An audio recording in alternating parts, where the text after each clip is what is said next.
Bonjour à tous, bienvenue sur la chaîne de Plancton Curieux. Aujourd'hui, on continue l'analyse des projets du top 100 par la capitalisation crypto. On va parler d'un projet DeFi qui est basé sur Curve, donc vous en doutez sûrement. On va parler du coup de CVX pour Convex Finance. Comme d'habitude, on va faire d'abord une présentation du projet.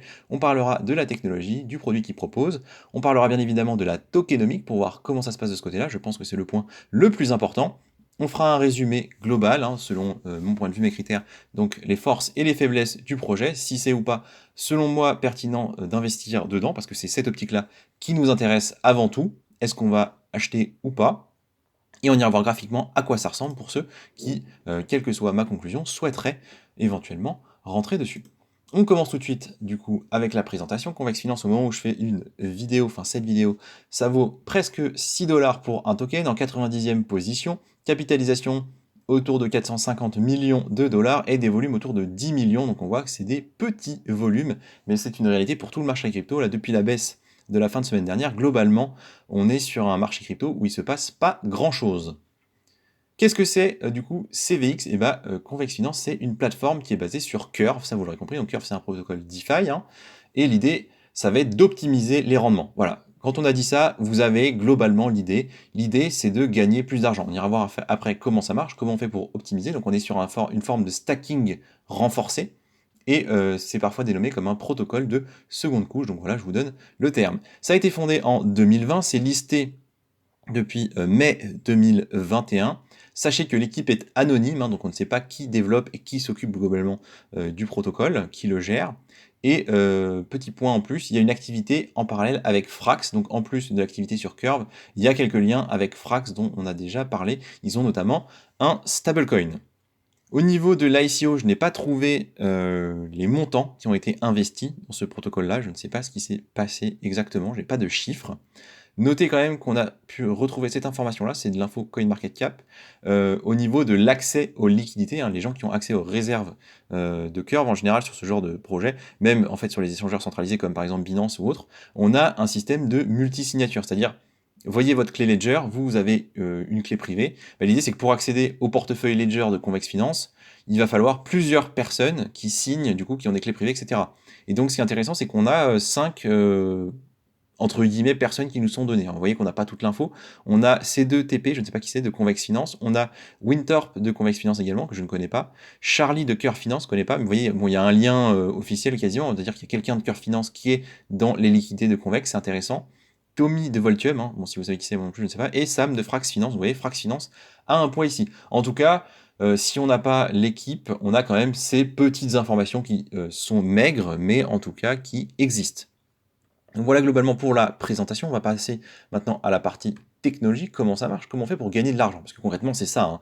L'idée et les cas d'usage sont très très simples. J'ai des curves, des CRV du coup, du projet de base. Je vais les échanger du coup sur ce protocole-là, CVX, pour avoir un meilleur rendement. Pareil, si je suis un fournisseur de liquidité, on rappelle dans la DeFi, il n'y a pas de carnet d'ordre, il n'y a pas, comme sur Binance et donc comme dans les banques, des réserves sur lesquelles se basent les échanges. Là, en fait, c'est directement des pools. Donc, je prête de la liquidité, je mets mon argent dans une pool, je suis rémunéré pour ça. Je veux de l'argent pour faire du trading, par exemple. Je vais piocher dans cette pool et je vais payer un intérêt qui va, pour l'essentiel, revenir aux personnes qui fournissent cette liquidité. L'idée, c'est ça. Et donc, comment est-ce qu'on fait pour maximiser ça? On passe par Convex. Pourquoi? Tout simplement parce que sur Curve, il y a des contraintes pour avoir des meilleurs rendements. C'est-à-dire qu'il y a des paliers de rendement en fonction de la quantité de tokens que je peux stacker. Donc l'idée c'est plus je peux stacker de tokens, meilleur va être mon rendement, par palier bien évidemment. Donc l'idée c'est que si j'en ai beaucoup, j'aurai le meilleur rendement. Et en plus il faut le bloquer pendant une certaine période. Ça va jusqu'à 4 ans. Donc l'idée, si je veux avoir le meilleur rendement, c'est qu'il faut que j'ai beaucoup de token curve, donc beaucoup de liquidités à donner, et en plus que j'accepte de la bloquer pendant 4 ans. Donc, il y a plein de gens qui vont pas profiter de ce meilleur rendement. Mais, on peut faire autre chose, et c'est Convex qu'il propose. Il propose de mutualiser les fonds. C'est-à-dire que Convex va vous prendre, enfin, vous allez vous donner, en fait, vos liquidités, votre argent, vos CRV à Curve, mais il n'y a pas que vous. Il y a des dizaines, voire des centaines, peut-être des milliers de personnes qui le font.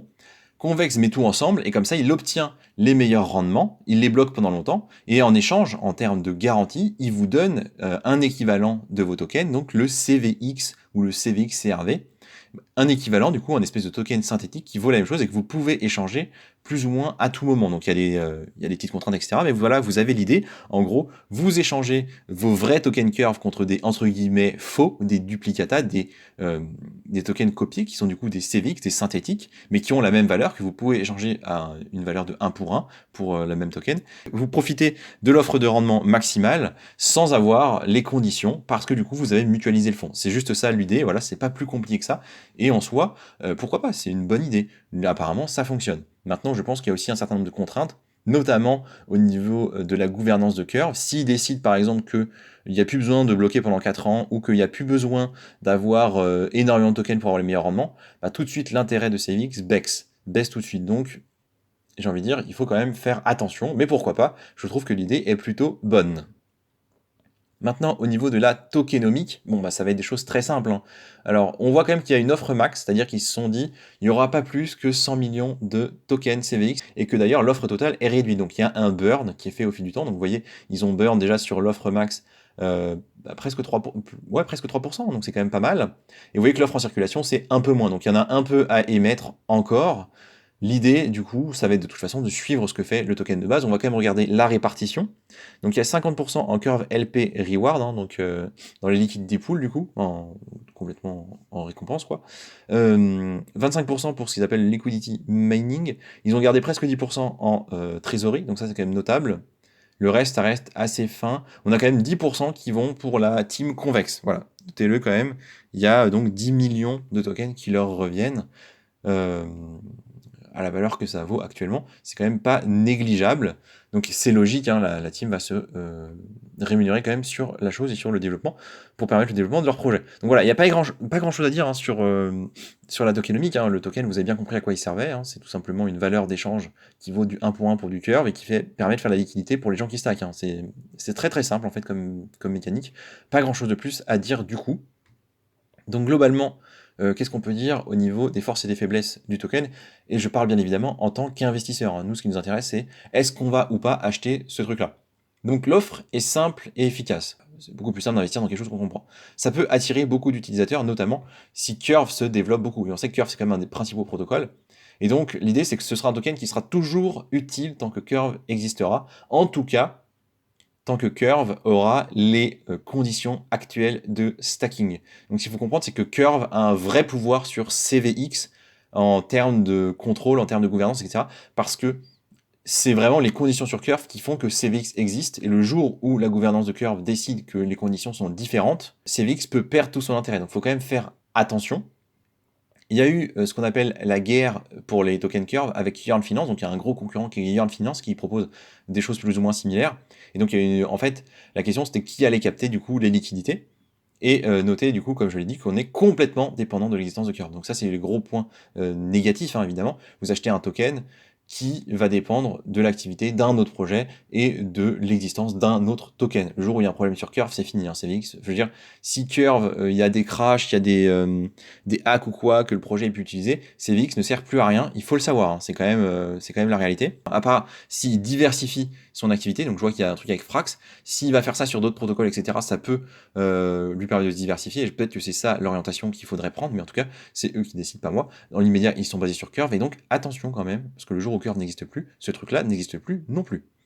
Au niveau des points économiques, il n'y a pas grand-chose à dire en fait, hein, comme on l'a vu, voilà, il y a une offre maximale, c'est émis et ça a une valeur en fonction du CRV, bon bah voilà. Attention, parce qu'on est quand même sur un investissement qui est basé uniquement du coup sur de la spéculation qui est les gens vont vouloir stacker dans la DeFi, gagner plus d'argent sur Curve, donc ils vont passer sur ParCVX. Au niveau du fondamental, je trouve que c'est peut-être un peu léger. Évidemment, si le projet vous intéresse, soyez quand même attentif à comment ça évolue au quotidien. Moi personnellement, du coup, vous l'aurez compris, je ne vais pas rentrer dessus. Quitte à m'intéresser à l'écosystème Curve et à la DeFi, etc., j'irai directement acheter du CRV que je ne stackerai pas, ou pas plus que ça a priori, plutôt que de passer par ce genre de choses-là qui, moi, à titre personnel, ne m'intéresse pas, en tout cas pas pour le moment. Donc voilà tout ce que je voulais vous dire. Au niveau du fonda, on va passer sur la partie graphique pour ceux que ça pourrait intéresser. Ça va être très très rapide du coup. On est sur TradingView, on est sur Gate.io parce que c'est le graphique le plus ancien que j'ai trouvé. Donc là, vous voyez, on remonte à mai 2021, on a eu une chute bien évidemment. Enfin, bien évidemment, parce que je suppose qu'il y a eu des investissements qui ont baissé. Et puis en plus, on est peut-être dans la partie creuse du bull market de 2021. Et on voit qu'il a touché d'ailleurs son plus bas en juillet. Donc ça, c'est intéressant parce que 3 mois après, on était au plus haut. Pas 3 mois après, mais en décembre, vous voyez, 4-5 mois après, on a touché les maximales. Donc on est passé de 1,87 en gros de dollars à 63, quoi. Avec des belles bougies autour des 50, quoi. Donc ça a été complètement dingue, c'est redescendu, et notez que son plus bas de la première partie là, de la baisse, c'était en mars de 2022, pour une belle hausse jusqu'à avril, hein, il a pris 150% là, et depuis on dégringole complètement. On va pas tergiverser, on voit qu'au niveau du RSI, on est en plein milieu, donc c'est ni une zone d'achat, ni une zone de survente. Surachat, survente, on n'y est pas, on est entre les deux. On voit qu'il y a eu là, bon, c'est un espèce de x2, hein, on est passé de 3 et quelques à 6 et quelques, presque 7. Voilà, on a fait le truc classique qu'a fait les cryptos en janvier, rien de surprenant de ce côté-là. Est-ce que ça peut aller plus bas? Oui. Est-ce que ça peut aller plus haut? Oui, éventuellement, peut-être. On voit qu'on n'a pas passé les plus hauts de, du coup, juillet 2022, quand on a eu la petite hausse. Enfin, une hausse sympathique, mais la petite hausse. Si vous vouliez en acheter, je suppose qu'il faudrait acheter sur les résistances ici, vous voyez? Sur les résistances d'octobre, autour de 5,5, quoi. Donc en fait, on n'en est pas très loin. On peut supposer que ça va être un très gros support. Et si on le casse, bah oui, on va aller plus bas. On va aller à 4,27, 4,30, voire encore plus bas à 3,25. À la hausse, on voit qu'on a quand même des résistances ici qui ont été travaillées un petit peu, mais qu'on n'a pas réussi à passer réellement, autour des 7, 7,5. Et ensuite, ouais, ensuite il y a de la marge. Ensuite, il y a de la marge, peut-être jusqu'à 12.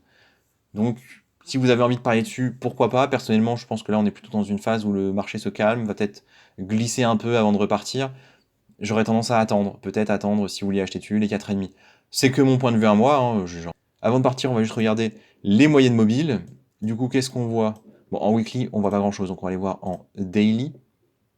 En daily, on peut noter que la moyenne mobile de 100 jours est toujours au-dessus des autres. Et donc la moyenne mobile de 20 jours qui a un petit peu bataillé et qui est repassée en dessous. Qu'est-ce que ça veut dire? Ça veut dire qu'on est toujours en tendance baissière. En tout cas, du point de vue de cet indicateur-là, qui est assez parlant, hein, parce que c'est le prix sur 200 jours. Donc, attention, attention, on ne l'a pas passé. Ça galère un petit peu depuis dès février. Ça fait un mois que ça range, hein, concrètement. Vous avez un range là entre 6,5 et 5,5. Donc, attention. Pour les traders, je suppose qu'on achète là et qu'on vend là, qu'on achète là, qu'on vend là. C'est un peu ça l'idée. Pour les investisseurs, franchement, on peut aller plus bas. C'est tout ce que je voulais vous dire sur Convex. Merci de m'avoir écouté et je vous dis à la prochaine.